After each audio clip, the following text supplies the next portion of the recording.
Hello and welcome to another episode of the Side Quest podcast. This is episode 4, and I am joined by my co-host, Ollie. Hey, Ollie. It's me. Hello, episode 4. We survived 3 episodes thus We've made far, and four we haven't been episodes. cancelled. We're going strong. We've not missed Yeah. a single week so far. No, not yet. Not yet. 6 months, right? 6 months of never missing a week is the initial plan. I think That's that's the what we goal. said. Yeah, just keep going. One a week, and we're doing all right so far. So we're 4 in. And in this episode, we're going to be discussing licensed games and games that have got intellectual properties around them, and the properties that we like, and maybe some of the pitfalls that we have seen from other games where they've potentially not continued, not been supported long term.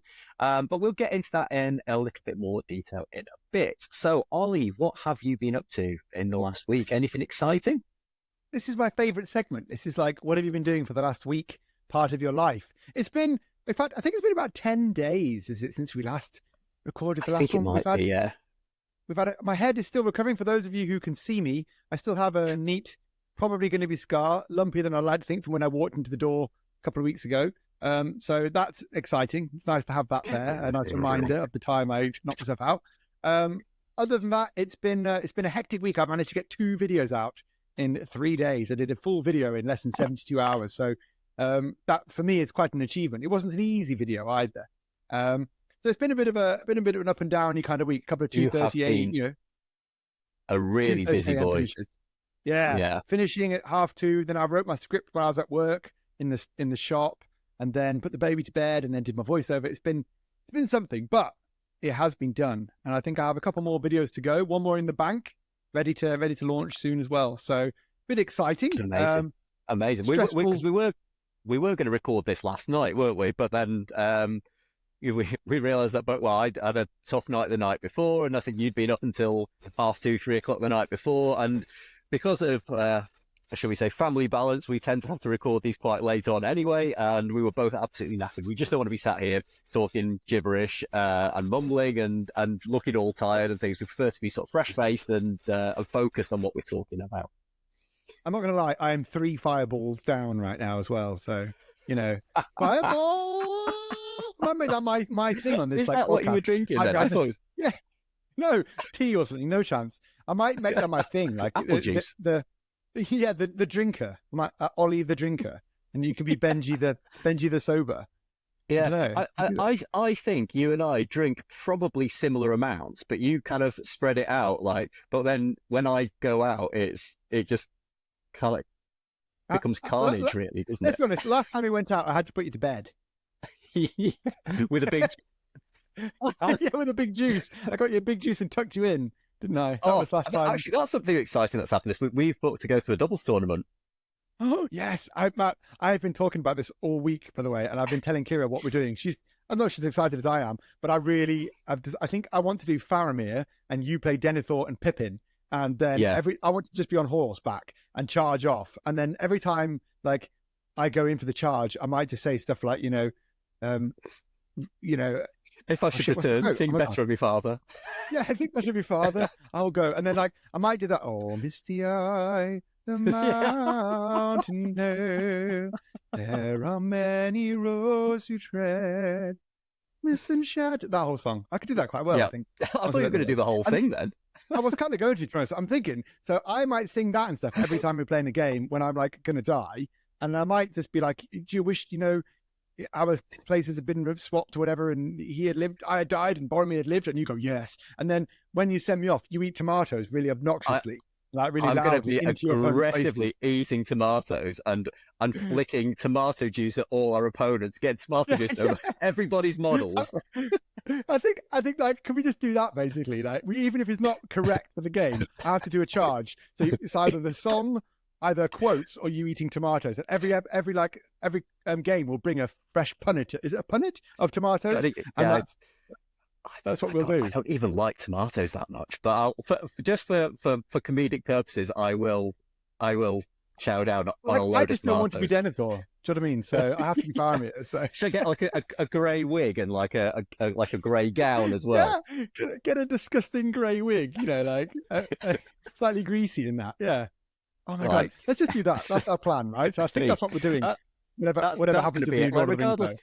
because obviously by then there'll be a new edition out as well. So we don't even know whether that'll be a legal army. I'm sure it will be. It'll be some sort of Gondorian army. But yeah, I'm excited for that. That'll be it'll be a good one. So that's in March. So yeah, a bit of prep to do for that.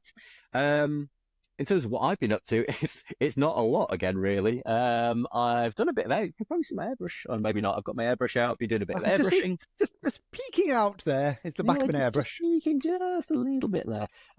See, I don't do an awful lot of airbrushing, but it's something I want to get better at, and I think it's something that will obviously just speed up some of the stuff that I want to get painted a bit quicker. So yeah, I've been practicing a little bit on a few models. So yeah, it's good. And I've got with the times. I know we were talking about gaming in the not the last episode. I think it was the second to last episode with talking about Space Marine 2, and I've got with the times, and I've just started playing Space Marine 1, and the graphics on it are amazing. From 2011, like, because I play so few video games, I was looking at it thinking, oh my god, the graphics on this are amazing, and it's like, what, 13 years old or something? Yeah, it's pretty old now. Yeah, but yeah, it's great. I'm enjoying it so far as well. It's hacking orcs and stuff. It's good fun. It's good fun. So yeah, that's what I've been up to. Nice. Yeah, I know. My laptop's pretty good, but I don't know if it's quite up to spec for playing that. So maybe. I suppose you don't really need good specs because you don't edit videos anymore, do you? Because you don't do any videos. No, exactly. You're even worse than I am. So, I'm just such a gamer these days, playing all the modern games, that I just don't have time for editing videos. So you'll be on Diablo 2 remastered soon, Yeah, exactly. Well, I've moved from Dungeon Keeper to Space Marine, so that's a slight jump ahead in timelines. Age of Empires from 2. 1996 to what was it, 2011? So I'm getting there. Yeah. I'm getting there. One day, man. Enjoy Call of Duty 4 when you get there. I will do. I'm gonna love that. I hear it's pretty good. I hear the graphics are amazing on that. When did that come out? Oh God, I'd have been about 1920. So what is that, like 18, 20 years ago? Jesus, maybe it can't be that long. It bloody was. It was Xbox 360, Xbox One, Xbox 360. It would have been a 360 back then. Jesus, what even Xbox are we on now? I don't. This is the thing that like 360 is bigger than one, so like it should be better. But like then it became one, and then there's the Series X, and then there's the X something Pro and Pro Giga Chad. Giga Chad. Yeah, I don't know. They've all got weird names, and I don't know what's a good console anymore. We've got an 11-year-old here, and man, all kids say now it's about Giga Chads. They love everything. Everyone is a Chad, and everyone is a Giga Chad. You just have to mew. I think they don't quite know what it is, but they just do this, where they like stroke their cheek and go. That's mewing, and you have to be mewing Giga Chad with Ohio Skibbity Toilet Riz. I've heard some of this, but yeah, my child's only 2, so he's not bringing that home yet. I mean, he can barely talk at the moment, but and if it doesn't involve diggers or I bought him a garbage truck the other day, and it's now a garbage truck. So yeah, I'm well out of that for the time being. You can put your shit paint jobs in there now, can't you? Get rid of them. Yeah, exactly. I feel like I'm just going to abuse you this episode. I think fine, 3 fireballs is abuse away. Abuse away. You deserve it. No, you don't deserve it. You're a good lad, mate. I deserve it. I'll tell you what. I'm going to be professional here. Right. This is episode 4. We've had about 1,500 people, or 1,800 watch episode 1 at this point, 1,500 watch episode 2, whatever watch episode 3. It's time for you guys to hit that subscribe button. We have 300 subscribers at this point, right? So whack that subscribe on YouTube. Make sure you hit that alarm bell for the alerts. And if you're on Spotify, which we're on now, Amazon, which we're on now, Apple Podcasts, which we're on now. Yep. Are we anywhere else that's now? It. I think that's it at the moment. Amazon, Audible, I think we might be on as well. Yeah, well, I think Audible is Amazon. Yeah, Is that Amazon Podcast? Amazon Music, and I think Audible as well. Oh God, So there yeah, we go. we're So we're everywhere. all the places. So yeah, wherever you're listening, please, please, please make sure that you're hitting the follow button or the subscribe button, and give us a review as well. So if you're liking what you're Oh hearing yeah. so far, give us a review. It kind of it helps us reach more people, and build our audience. So we're And loving it and so if you far. don't like it, don't leave us a review. Just turn Yes, off. don't do that. Don't do that. But the reception to it so far has been fantastic. Now, we've had so many nice comments from people. We've had loads of messages from people reaching out to us as well, which has been like other podcasters and stuff. It's just been lovely. So yeah, thank you so much for the amazing support so far. I feel like It's we're going to line fantastic. up some guests at some point soon now, don't we? I feel Yeah, like we might end up with a guest every now and then. I don't know who will be our first or second, but there's a few people we know I that don't have know, been. but maybe we'll get a few people on. I don't know, maybe. If you could see you right now, I've just realised what you're wearing. It's an MS Yeah. Paint So, shirt. There's a yeah. frog and a So cat. Yeah, so I know Dave is he's a friend of the channel. He's a lovely guy, and I went on his talk show slash podcast. I don't quite know what he calls it. A few weeks ago, and that's really what prompted me to want to really kind of push to do this. So yeah, I think Dave's going to come on at some stage as well. Can we talk about any of the other guests? Well, we've got people that have confirmed that they definitely want to come on, haven't we? Oh, like Lachlan, right? It's a pretty obvious one for us. So Yeah. like, kind of myself, you, myself, and Lachlan, or you, Lachlan, and I, Lachlan, and you, are like the triumvirate or whatever. With the three Of amigos. Yeah, That's, that's we've not got our a little, Facebook group name, but yeah, we but can't, yeah. I don't think, I think we get demonetized if we not that we're monetized, but we would get demonetized if we mentioned the name of the group. of the group. But Um, yeah, he seems like a pretty obvious one to get on because why yeah, not? Let's abuse definitely. him. I thought We you were could about team to up say with him and he seems finally. like quite a nice guy. And I was like, yeah, he's all right, I suppose. He seems like an asshole. So we'll get him Yeah. on. So we're gonna get him on to So talk about terrain and stuff, I think. And yeah, I mean, there's I feel inevitably you two are going to talk about Lord of the Rings, though. I'll just sit in the yeah, background and get drunk and drink fireballs whilst you guys talk about Gondor. maybe that could be an episode where we all get drunk. Oof, I've done that on the channel before and I had to take the video off. And I've tried it with Luke when he was, Yeah, Luke with APS.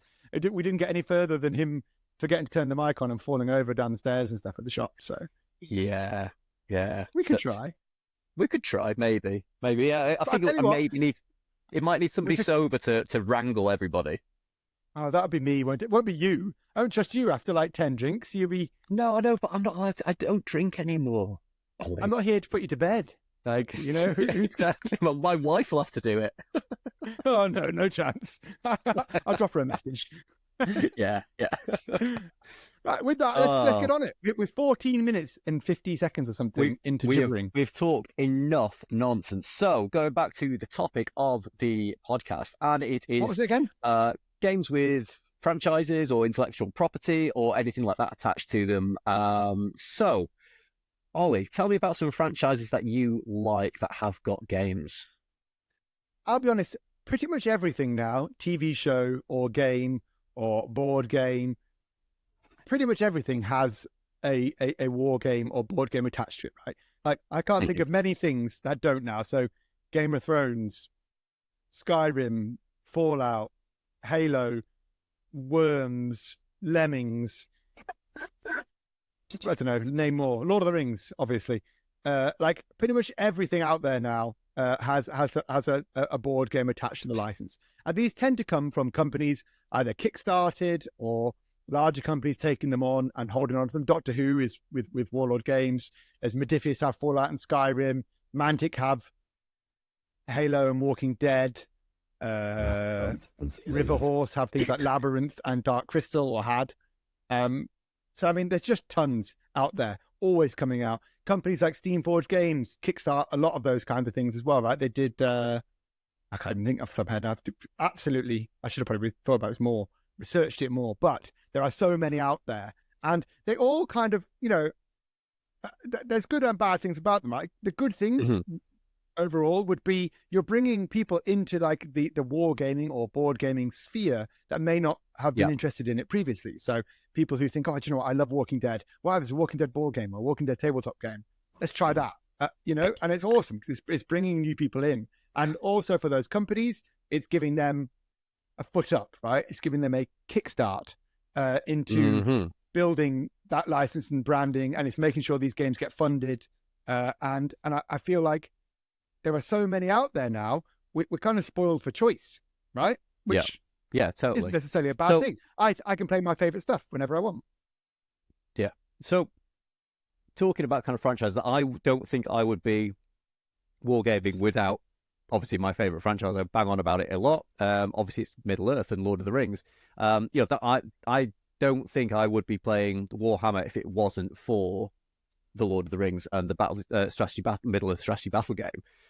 So that has obviously brought me in, and I know a lot of people that play that game as well that are only playing that because of their love of the works of Tolkien, the love of the films, especially the love of the films. So it, as you say, it's kind of bringing so many more people into wargaming that potentially wouldn't even be interested in whatsoever in it without there being sort of some sort of franchise associated with it. So you're talking about some of the franchises that are already out there. So for me, some of the really big ones, obviously Lord of the Rings, but there's things like Star Wars as well. So Star Wars had so many different games. X-Wing, which I think we'll talk about, in a bit more detail in a bit. Shatterpoint, Star Wars Legion, Star Wars Armada. There's loads of games that are associated with that. And, if you're a fan of Star Wars and you want to play some sort of tabletop game, there's so many different games that you can play. I think you mentioned sort of Skyrim and Fallout and things. Modiphius, I think they do a cracking job of making the minis for that. So they did some for the series as well. So they did... I can't remember what the character's called now. Like the Amazon TV Lucy and the Ghoul. Yeah, Lucy. And, they made the Amazon TV box set, right? The Amazon TV Stars or Heroes, whatever it's called. They've had Fallout. I think we did check out. Since about 2019, right? They've had that license for nearly 5 years. Same as Skyrim. For me, I know you're a big Fallout fan. I love Fallout too, but I'm a huge Skyrim fan. So they've been games on my radar for a while. And I'm so nice your Skyrim is my Fallout sort of thing. We're both massive fans of the franchise of the games and everything. So it kind of makes sense that we're both invested in it. Now I've never you've played the Fallout game a bit. You did a video on it. I've never actually played the game, but I have got hundreds and hundreds of minis. Like I think I've pretty much got every box set from from the early ones, the latter ones. So the from Fallout kind of 76 onwards, I don't think I've got most of those. But yeah, it's a huge. I absolutely love it. And I've painted quite a few of the models, not loads, but I've got a few painted. I think we've talked about it before, but they're in the one day pile. But when I get a bit of time, eventually, I will enjoy painting them. But yeah, so that's definitely a game that I'm interested in playing at some stage, and I've also got the RPG book as well for that. Is there an RPG for Skyrim? They're not at the moment. No, they're just about to bring out at this point they've got like chapter 4 of all their releases, which so they tend to do these 4 or 6 box sets and then do a set of cards that come with them. And they're about to do chapter 4 now, and then they're doing kind of a more RPG element. So you have like your settlement, and you can bring the tabletop game to be more RPG-esque, because Fallout Warfare is more like that, right? It's more independent. You can break models down. So they've also got Fallout Factions now, which is out now too. Yes, so there's kind of two ways of playing it. Yeah, so it's kind of about building a warband. I think that's more of a competitive game. So I went to the launch event of that, actually, and kind of had a bit of a demo game and saw some of the new warbands and stuff that they were bringing out, which was really cool. But yeah, that's more of a competitive game, whereas Wasteland Warfare is a bit more of a, not necessarily an RPG, but it's a bit more dynamic, and you can sort of change things up as you go along, and it doesn't necessarily have to be balanced. It's more about playing the narrative rather than playing something that's competitive, if that makes sense. Which I think we both would play that way anyway, right? Neither is I think so. Obviously, you couldn't play that. I think it was never going to be a competitive kind of tournament game based around that. I think there was a few people that had played tournaments with it, but I think to balance it was a bit of a challenge from what I gather. Whereas Fallout Factions obviously is designed to be a lot more balanced and things, and I think that's going to be getting ongoing support as well, which is pretty cool. So is there anything that doesn't have a game at the moment that you would like to see? There are a couple of things. Even talking about TV shows and TV series, right? There's a lot of like cool anime shows and things. Mm-hmm. Like there was one for a while, something like Attack on Titan. Could be quite cool. You Yes. have all the Yeah, different yeah. classes of dudes. Then you have the big, massive Titans, the big things with their weird mouths and like something like that. There's definitely massive scope because there's always new games coming out and new computer Uh-huh. games. And some games only get converted into say more of a board game as opposed to even a tabletop game or a board game Mm-hmm. that doesn't feature miniatures. So I think there's going to be endless scope, right? There's always going to be a new series, a new show, whatever that might be, whether it's already got a Mm-hmm. license or it's reintroducing a license again. These companies, they take licenses on for 3 to 5 years. So something like Mm-hmm. Fallout or Skyrim they've had for around 5 years is kind of a longer term like lease, Yeah, really. which I As think you look at is something like it's a little rarer. You look at something like Battlestar Galactica, that's had a board game, been and gone, right? There yeah, have been Aliens. Aliens, Terminator, that was with Warlord Games, it was with Riverhorse, it was with all sorts of people. So there's a lot of games as well. So we're talking about the successful ones here, really. Lord of the Rings, Fallout, Skyrim, Star Wars, there's Star Wars Unlimited, the card game as well now. So there's Mm-hmm. so many really successful ones, but for all of those, there's multiple ones that aren't successful for different reasons.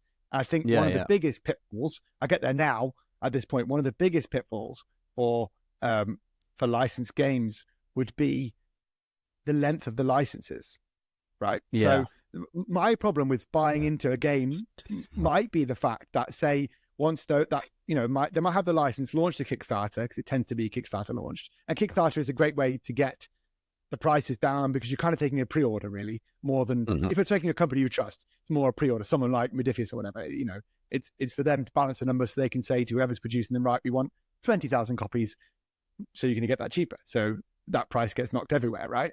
But the problem Yeah. with some of these licenses, say they sign on for 3 years, what happens after that? They've made their sale. Yeah. The models they've made all the models.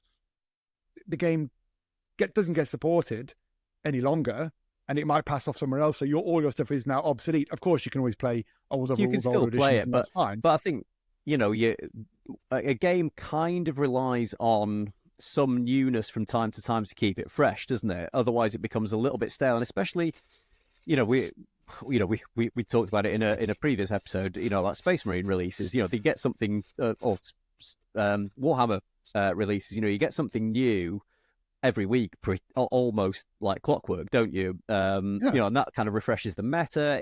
It changes up how a faction works, so that then people have to change their armies to either face off against it or to or change their army to incorporate the new miniature or the new model or the new profile. So for that, it kind of keeps the game fresh, even if they are very, very slow releases. It does still keep things fresh. Now, I think when games stagnate and there's no new releases, and it's been one of my frustrations, I guess, about Middle Earth strategy battle game. Now, Games Workshop have had that license since 2001. I want to say, was it 2001? I think I'd say. they came out. Yeah, I think So, so. it's been around a long time. But the problem with every license, in my view, is that you've only got a certain amount of material to work with. The Lord of the Rings is the Lord of the Rings. There isn't kind of any. I know you've got the appendices, you've got the extended works, but it depends whether they've got the rights to those and things. But there is only a certain pool of characters and mentioned kind of warriors and things like that they can incorporate. Now, Games Workshop did keep it fresh by inventing some of their own characters that fit kind of within the lore. They've re-released some miniatures or redesigned some miniatures to make them a little bit more, bring them a bit more up to date. But again, they still have that kind of limited pool. And for me, one of the bigger ones that we've actually seen the demise of fairly recently was X-Wing. Now, that going back kind of pre-COVID, sort of 2017, 2018, 2019, was a massive game. There was a huge following for it locally here. Quite a few of my friends used to play it. They had a lot of the ships, and I think there were various issues with that. But for me, it was, in the Star Wars universe and things, got the films, which are obviously the most popular things. So the ships that you see in the films are going to be the ones that people want to buy. You know, the X-wings, the TIE fighters, the Millennium Falcons, the Slave. That, you know, all these sorts of ships that everybody recognizes. Now, when you start delving a little bit deeper outside of those, you get more obscure ships that are maybe in, you know, the Clone Wars and things. Have you watched Clone Wars? I have actually. Since when the baby was really young, I watched all the Clone Wars, all the Rebels, Yeah, everything. I've I now caught up started. to date. Yeah. I think I went through the same thing. I did try and watch Clone Wars when my little one was born, but I just couldn't really get into it. So when there's ships that appear in that were getting ships made, you know, if you don't recognize them, then where is that kind of impetus to buy? Now, I think who was it that made X-Wing? Do you remember? Was it not No, it wasn't Fantasy Flight or anything of those, was it? Do you know what? You keep talking. I'm going to look at it. I'm sure it's like, was it not Fantasy Flight or something? You look it up and we'll check it in a sec. But yeah, you know, the way that they kind of got around that is they sort of included cards and things for the ships that were already out. Flight games, yeah. So they included sort of cards that you needed to play. And obviously, a certain card would be very beneficial to play with certain ships. So you were kind of forced to buy other ships that you didn't necessarily want just to get the cards that came with them, which, you know, people say Games Workshop's predatory. I think that is just as predatory, if not more predatory, to make people buy those cards. But that game has now since kind of died off. And I think it got to a point where they just exhausted all the ships that are out there, and because there wasn't that newness to keep the momentum going with it, it kind of dwindled, and there was no new extra people coming into play the game. That's definitely, I think, a part of the problem with a lot of these things, right? I was thinking about this before we came on, and Battlestar Galactica for me actually just had its 18-year anniversary, 2006, I think that was re-released, and that had a game for a short period of time. But if you're doing ship-to-ship warfare, how many ships have you really got to use? You know, like once I bought my 10 ships or whatever, that's it. As a company, you're not selling any new product. And as a shop, say, you know, we're a retailer too, how much of that do I really want to invest in when I think, okay, in 3 years' time, this license might be gone. Once players have bought these ships once, they won't need any more. So it's then harder for it to also gain support from the local people or to build those games up. So you're just relying on people knowing the IP or new people going, oh, cool. It's a one-shot sale then, isn't it? And I think some of the companies there are also other issues with X-Wing, which I suppose aren't necessarily related to being an IP, but like Atomic Mass, I don't really know the entirety, the depth of it, but Atomic Mass Games, they produce Shatterpoint, right? Star Wars Shatterpoint, which is larger scale, exactly the same as Marvel Protocol, larger scale, you know, 8 models versus 8 models kind of jobby. But I think Fantasy Flight Games got bought out by Asmodee about 10 years ago. And Asmodee are the big distributors of Fantasy Flight Games, Atomic Mass Games. So I don't know if there's also some meddling higher up. Who's the company that owns Asmodee or is part of Asmodee now? Something. There's been a restructuring there. Group. So whether or not Embracer... Yeah, and it's, do you know, I could have a look on a bloody invoice. It's called, like, what are they called? There's another company. There's multiple companies involved in these things. And I'm not entirely sure how good these are. Coiled Spring Games, they're another, like, Asmodee kind of division. I don't really know who owns what anymore. But there's also problems like that, right? When licenses get handed around or get purchased off another company. I don't know the legalities of those things, you know, well enough. But there's certainly other problems that companies face when looking at licenses. You know, Lord of the Rings, they got lucky. Well, not Lord of the Rings, but Games Workshop are not lucky necessarily, but they had The Hobbit to also reignite everything.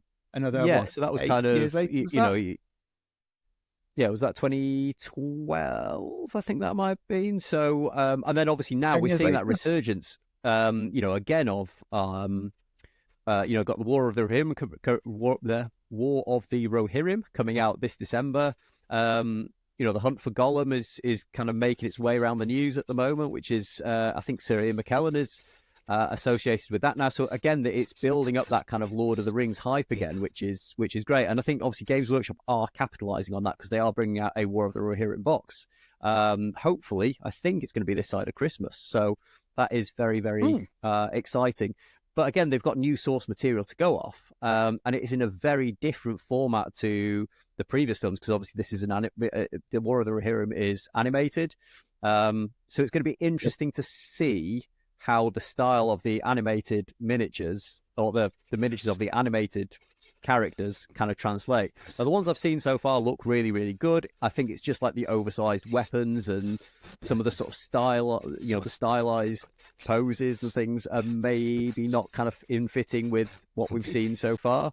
But yeah, I guess that could be more from the anime side, right? Like if it's an anime series it's based off of, and like it's high fantasy, right? At that point, it's not traditional, and like you say, there's so much source material for them to go at. But I'm assuming Games Workshop, I don't know, but probably don't have a license for the Silmarillion, right? They don't have a license for the Amazon series, do they? So no, although that's helped bring probably more people into Lord of the Rings, or the same way Fallout, the new series, brought more players in, there's only so much they can capitalize on.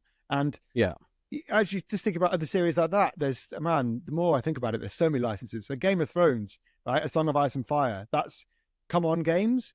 And I feel like they're still releasing models for the series that finished years ago. Right? They had, it's taken them so long to release like the Targaryen Dothraki riders that the series has been like, when did Game of Thrones even finish? I think their miniatures aren't necessarily based on what you see in the series. I think they're more based on the book. I think books, correct? Yes, they are for sure. But I who's that interested now? I think in A Song of Ice and Fire. Yeah, so I think obviously that's, and again, they've been very steady with their releases. So they've kind of, I know they had a few supply issues early in the release, and I think that did put a lot of people off, but now they seem to have found their feet, and there doesn't seem to be the same supply issues perhaps as they used to be. And they've had like a steady progression of releases. So rather than just being like, right, here's everything, go to town, it's been a bit more of a paced endeavor, shall we say. So which I think is too long when the series is finished 3 years ago. But potentially, because only 3 years ago it finished. It's longer than that, isn't it? I don't know. Time is flying. All right, I'm on the Google again. Yeah, get on the Google. Google. Fact checking as we go. Game of Thrones. Jesus, 2011 that started, and that ran for till 2019. 5 years ago. 5 years ago. My God, we're getting old. We are getting really, really old. And there's still like new models coming out. And it's been gone 5 years now. It has House of the Dragon, which obviously has helped Game of Thrones stay alive, but it's not the same, is it? So, I don't know, like I've not got into that. Now, I love Game of Thrones, and I tend to be a bit of a butterfly. I'm a bit of a hobby butterfly. I get mad obsessed with something for 2 weeks, and then move on, and then come back to it again 6 months later. So right now, I'm actually really enjoying Shatterpoint in store. We have a few people playing Shatterpoint. I'm really enjoying that, and I actually tried to watch Ahsoka, and I was watching that, and I realized I had no idea who anyone was or what anything was. Yeah. So that's when I decided to watch Clone Wars and Rebels, because I was like, they're like, oh, this guy has gone to another galaxy. I'm like, what guy? And they're like, who's he? Someone's a Jedi. I was like, I have no idea who anyone is. So I stopped. I said to Chris, I can't watch this anymore. I have to go watch other series. So I watched other series. So, but like Star Wars is constantly getting new nine series later, you can come back and watch Ahsoka. Then is what you're saying. That was it. I was like, was that worth it? I don't know. But 6 months later. Yeah, but there's so many shows. So Game of Thrones, I mean, that's still going, to be fair to it. Fallout and Skyrim are still going. Most of Star Wars Legion, is that teetering? Maybe. I don't know. Still getting new releases, but who plays it? I think. Yeah, I don't know. I know there's some like big sort of diehard fans of it. There's a relatively big community local here again that plays it. But I think I'm quite spoilt where I live. There's a big community for pretty much anything, or a reasonable sized community at least. And there are quite a few people that still play Legion. But I think Shatterpoint being a you can pick up one box and essentially you've got everything you need to play the game, haven't you? If somebody's got the terrain and things, you can just buy one of the, I can't remember what they call, like warband box or whatever, and you're good to go. So to me that's quite a good one. And like some of the releases that they've done, the boxes, like they're not things that I would have thought would have been like the priority for them. But it just shows again that there is maybe a little bit of longevity. They don't want to release all their cool characters that everybody knows straight off the bat. I think they're going to be pacing them and kind of putting them out a little bit slower, which I think, again, for the longevity of the game, I think that is really valuable. Because how long's the Shatterpoint been out now? About 18 months, something like that? Yeah, maybe a year or more. Yeah, I can't, time is flying. So, probably, I think that year, 18 months. That's good, and it seems to sort of get very sort of staggered releases, which I think is, again, just going back to longevity of the game. I think that is valuable to keep that community alive and keep everything a bit fresher.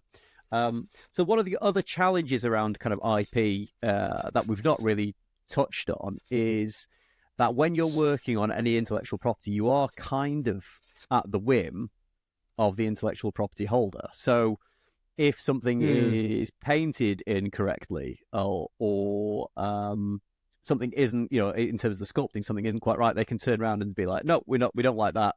Go back and redesign it.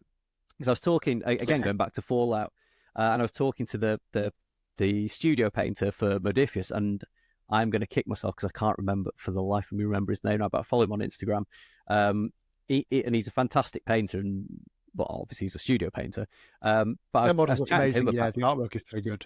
Yeah, I was talking to him about him having to match colors up to game art and things like that, and how does that translate? And he says, oh yeah, there is that kind of bit of a backwards and forwards. There is sort of some colors that we have to use to make sure it represents the characters properly, etc., etc. So you are kind of at that whim.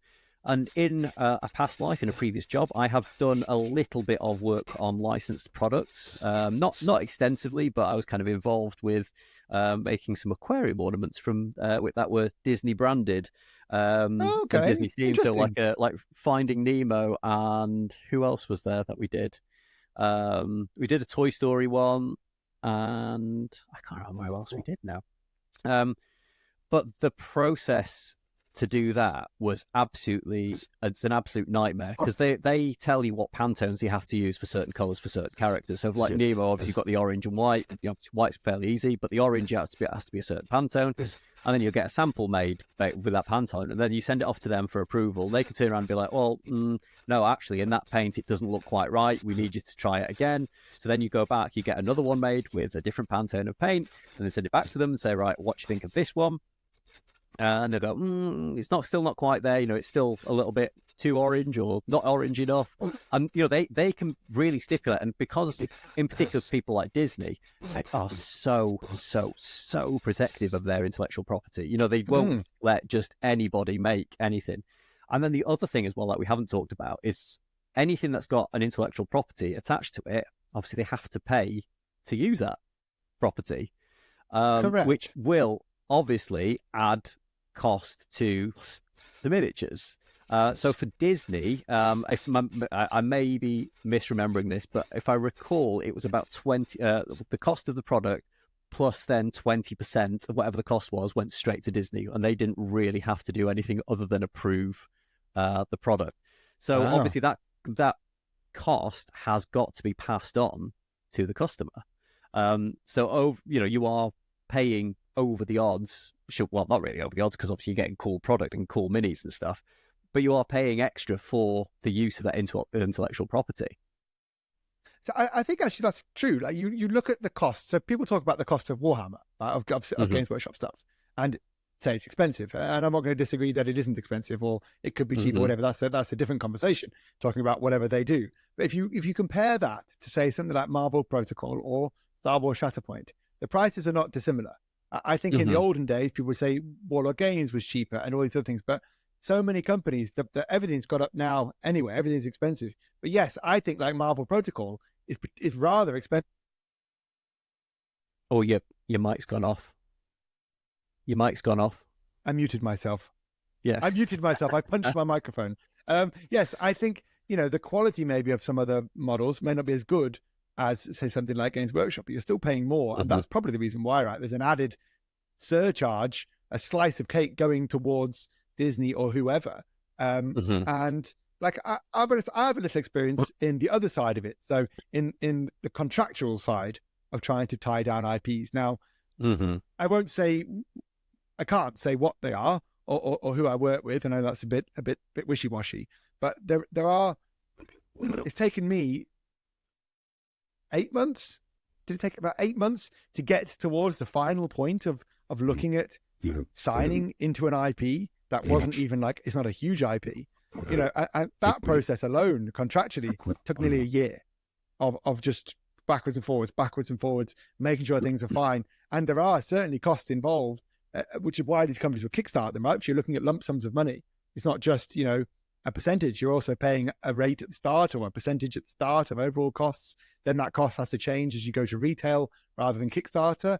And then you look at something like Kickstarter takes like 9% anyway.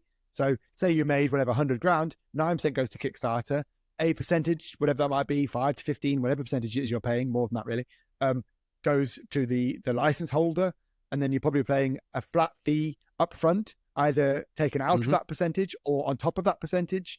So there's huge costs. Then you've, like you say, you've got to get things designed. It's not like you have the freedom to design what you want to design. Whatever you want. You have to design something that gets approved. And that process takes longer, right? You're paying for a designer to do more work, to come backwards and forwards, whether or not you employ them yourself as a company or you employ them outside, like I was to hire a designer in, that's going to cost me more. If I employ that designer 9 to 5, 4 days a week, 5 days a week, that's also an extra cost. So that every backwards and forwards costs money because it takes time. Time is money. So exactly. You're right. There's a lot of costs involved in these things. And not only that, you have to then pay painters, artists. You need book art to be correct. You need to make sure you have the license to be able to use the book art. Or if you're trying to make something that has a TV show attached to it, separate license. You need to go and talk to those people. So it's really, it's a very complicated system. And I haven't quite cracked how some companies manage to get licenses that they get, or why some licenses aren't available. I mean, we know Games Workshop, I think the rumor recently, whether or not it's true or not, was something to do with Space Marine 2. They made the animators like change the foot armor on the Space Marine and stuff to make it correct. And if you actually watch Space Marine 2 and look at it, like the bulwarks look like a Blade Guard veteran, right? Like the snipers look like a sniper. Like they look exactly like that. And Games Workshop are very, I know we talk about them a lot, but they're kind of, I guess, our industry leaders. But you look at those models and they are fair representations of what Games Workshop's representation of that model is. And they're careful with that because that is their IP and that is their business, right? And whether you know it's miniatures or anything. This is kind of where Games Workshop, I think, have absolutely nailed it in this industry. Like they are the holders of the IP and they're the manufacturers of the.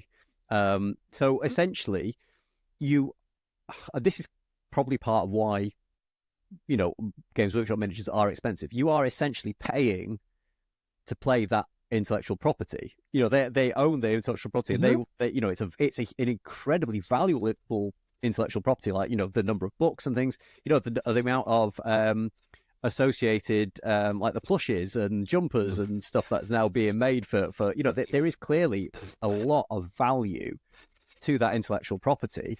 So you are essentially, as a consumer, paying a premium because the intellectual property is so valuable. Well, this year, you're right. This year, or this last year or 2 years, the amount of licensed products that Games Workshop have produced that have sold to other people to produce is a lot. There's a gaming chair, isn't there, from who makes the big fancy chairs? Secret Labs. Ultramarines gaming chair. Secret Labs gaming chair. They did a Magic the Gathering set. You know, we had a Magic the Gathering Warhammer 40k Commander set that came out. And we had, like I say, plushies. We've had those display cases. We've had table mats, you know, mouse pad mats and stuff. Everything now that they can make, computer games, books, whatever. There's Joy Toys. Everything has been licensed now, but carefully. But you know what, the beauty of it though is, and you know, it comes back to one of the points we were talking about earlier is, you know, in terms of there's very limited lore to go on from Lord of the Rings. I say there's limited, there's loads of lore, but you know, in terms of characters and things, there is very limited lore that they can make miniatures for. But if Games Workshop want to create new characters, they'll just get the Black Library to write a new book. You know, it's this perpetual. They just write a new army. They go, there's a new army. Exactly. They go, there's Votan again. Whoever.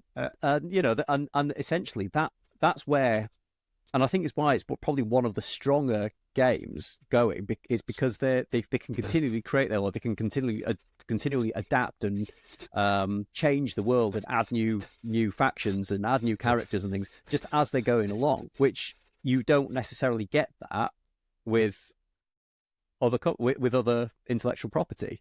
So Now, that's I think probably if I why were to look they at, are. So I was they going to say do well, that's but I probably think if I why were they to are look one at of a the market license, leaders.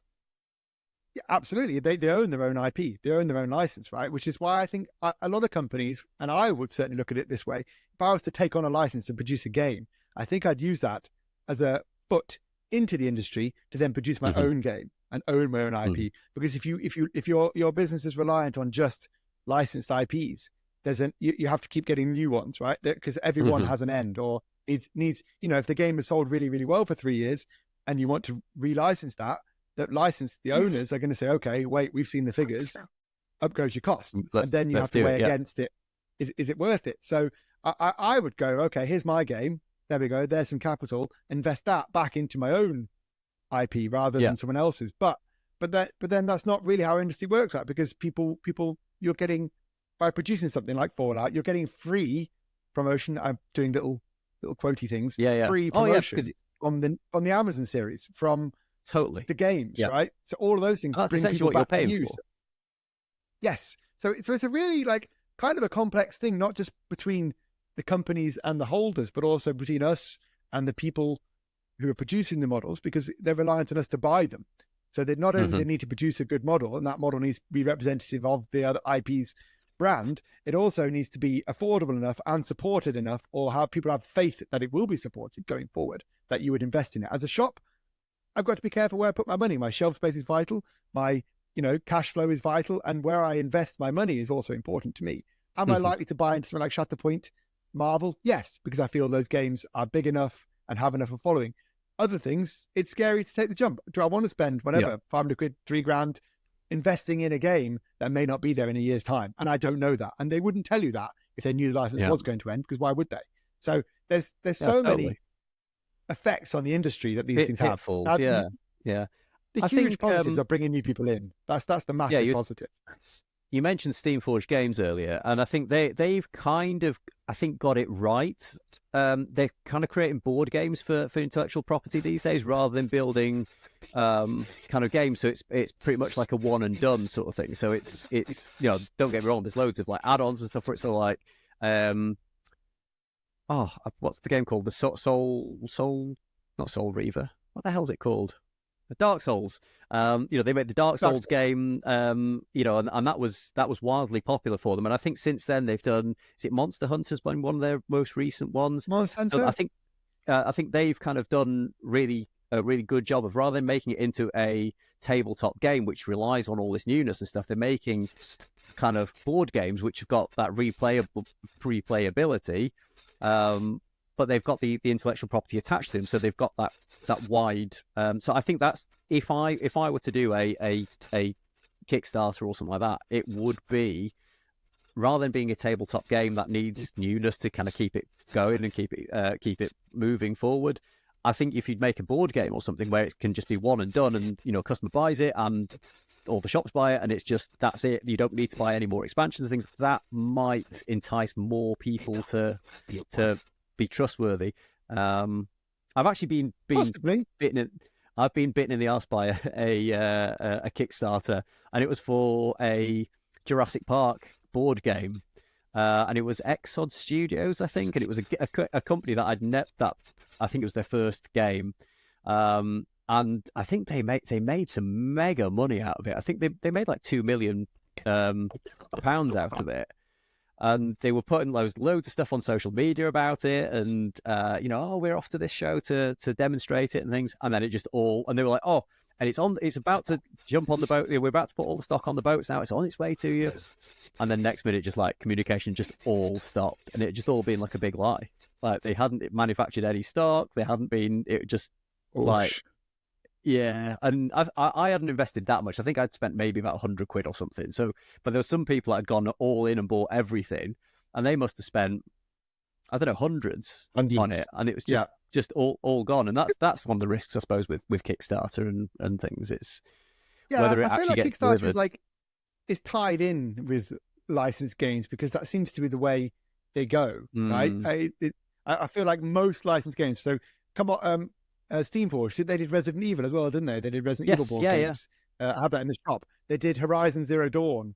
They've done a lot, and like you say, it's kind of one big box 4, 8 add-ons done, right? They get the price down by they can say, right, we need 30,000, 40,000, 50,000 copies from wherever in China, whatever factory, and that price comes down. Where you say I want 100 games, you're paying a lot. Where you say I want 10,000, 20,000, that price comes down each time. So they have a system, and they've done a lot of that. And I've not bought and they're good at games. it. So I'm always very cautious now with new studios or kind of smaller companies and things that haven't ever delivered something before. It always makes me a little bit nervous, unless they've kind of got a name in the industry or they're kind of involved in the industry. It just feels sometimes like there's like a pop-up shop of people that, with no connection whatsoever. They can just turn up and take a load of money off people and then not really deliver. So it would, to me, supporting people on Kickstarter would have to be somebody trusted. It would have to be somebody, a company that I'm aware of, somebody that's got a vested interest in the industry, I suppose. As I say, Steamforged Games seem to be doing it right because they're wildly successful with what they're doing now. I also think that there's some protection in the size of the IP. So I know Kickstarter isn't necessarily what we're talking about here, but what, like Jurassic Park? Yeah. Well, you'd think, right, that the size of something like that. Now, looking at the contractual side, there's a lot of problems if you don't deliver. Now, I remember there's a few companies that have been burnt. The larger companies got burnt by people not delivering what they said they were going to deliver, or the quality is not as good. So there's a lot of stipulations in contracts now about, with a lot of problems if you don't do what you said you're going to do. If the downside for the big companies, say someone like Jurassic Park, say, right, and they get behind it. We're doing this game, we're doing this massive board game, it all gets announced, and they get ripped off or it's shit or whatever. That's a big dent on people's trust in that brand. So maybe it's harder now for companies to get. It doesn't seem that way. It seems like it should be harder for companies to get hold of licenses, but in fact, it feels like there's more than ever. Like everything has a game now. Whether it's a card game or a board game. I mean, look at card games. You've got like One Piece. You've got Star Wars. Lorcana is Disney. You've got like so many things. But I guess maybe it's such a market. I don't know. Did Disney do that themselves? Probably. It's just such an interesting topic to think about from all angles, from customer confidence in what's happening to retailer confidence to the business, the license holder confidence to the IP holder confidence. It's mad, really, that it's such an integral part of our industry now. There's not a day that goes by without a new announcement of something coming out, whether it's whatever it is, Hellboy, Devil May Cry, I don't know, pluck any game. Have we got a Call of Duty one yet? Probably not, but I'm sure we will. Like, I'm sure at some stage, Fortnite, whatever. Like, you can play that. Dungeon so I Keeper. suppose for us, Dungeon Keeper, Diablo. No, wait, not bless Blizzard. So I think whatever we want is pretty much accessible now under some guise. And I think maybe you're right. Maybe board games is probably the safest way for everybody to deal with that transaction. And also, you don't need long-term trust or building in the strength of a brand when it's just a one-shot game anyway. And that's a very different market to the wargaming market. I think board gaming market actually is obviously bigger than a tabletop gaming market. You remove Games Workshop from the equation, what are we left with? Like lots of companies, but they're such massive industry leaders. So are they good? Is having licensed games good for I think so. our industry or the industry in general? As a predominantly a mini painter, like I don't play games. I'm terrible.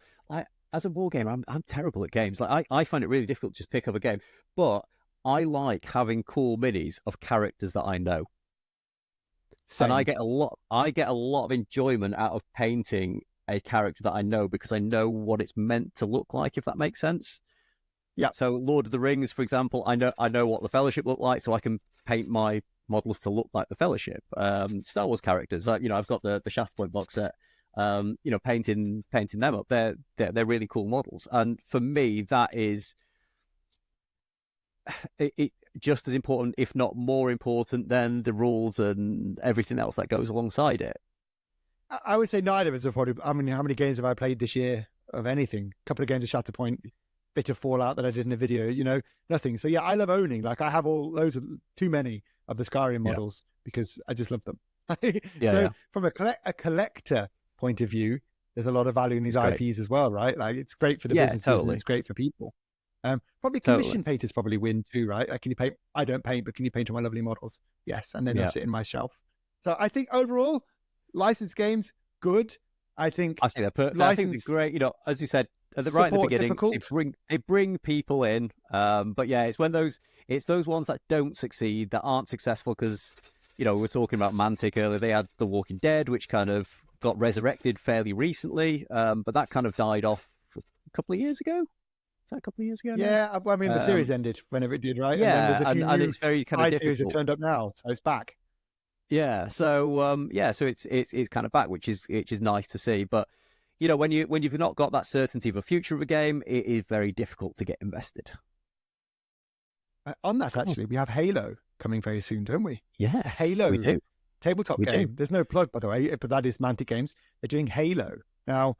Halo, for me, riding around in a warthog with a machine gun, playing Master Chief, killing those bugs, whatever, was pretty good times. So not to say I'm going to splurge a load of money on something pointless, but I'm probably going to splurge some money on something pointless, that game being Halo. Yes, please. Will I play it? Of course you are. Probably never. Of course you are. Will I want to? No. Yes, but will I? Maybe. Will you like the models and like owning them and look at the box in your massive pile of shame in the back? Yes. Will it make me feel a bit guilty? Yes. Will my baby not have to wait another year for a new cot? Possibly. But I'll have that game. Yeah. So you'll pick the box up and go, oh, that's nice, and then just fling it to the top of the pile. it'll balance precariously on the mountain of sprues that you've got in your back room. You say that. I have a shelf. I've got 2 shelves that are my personal stuff, and on top of those are boxes of things that I've done. And yes, and on top of those are more boxes, wonky. And on top of those are even more boxes. I've seen your pile, and when I came, it was like literally you had to have it in the middle of the room to be able to get round it all because there was so much of it. It hasn't changed. Yeah, it's worse. Don't lie and say you've got 2 shelves of stuff, personal stuff, because you've got way more than that. Well, you've got 2 shelves and a floor full. I have the back of the shop. Yeah, it's basically just a big giant pile. I built a wall of stock, and behind that wall is do not staff member or whatever. No one go. Only I'm allowed back there, and there's actual just models on the floor, like just on the floor. Yeah, I've half sorted them. Yeah, I can't be asked anymore. It's pretty bad, isn't it? Gluttonous. It is. I'm a Warhammer glutton. I think. Shall we kind of close off the podcast? I think we do have one more thing to mention. Ollie, were you gonna?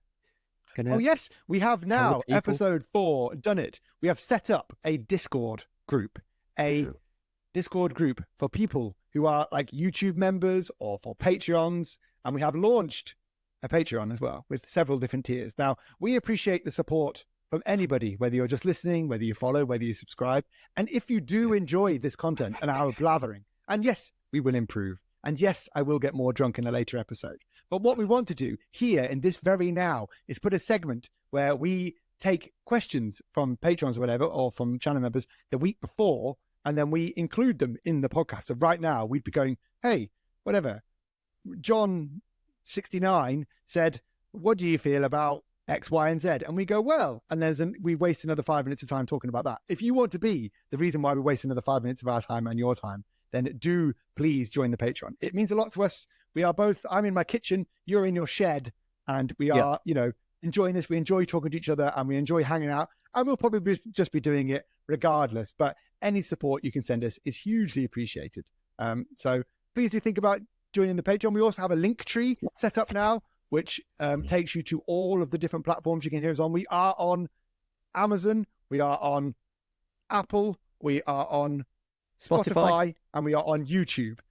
So yes, please hit the follows, subscribes, the alerts, jump into the Patreon, become a channel member on the YouTube as well. When we get, I don't think actually we can have that yet. So Patreon is the only way thus far if you want to support us. So that would be huge. Also, I do self-plug, run a store over in the EU. So I'm based in Ireland, but if you are in the EU and you'd like to buy any of the things we've kind of spoken about, I do stock Skyrim, Fallout, Star Wars, Halo, Game of Thrones, whatever. If you also want to go to there's a link down below in pretty much everything to the store. Then if you want to even further, this is the longest plug ever, support us individually. There is Benji's Hobby on YouTube. My name is Broadsword Wargaming on YouTube.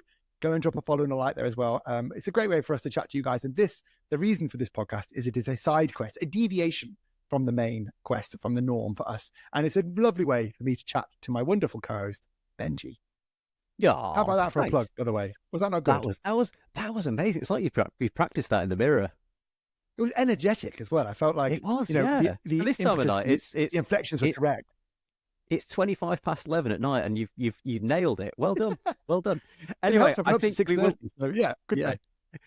We're going to close the podcast here, but thank you so much for watching and listening. My co-host has been Ollie. That's me. Yeah, and I've been my Ben. co-host has been Benji. Thanks for listening, and we will catch you next week for episode 5. See you later. Bye.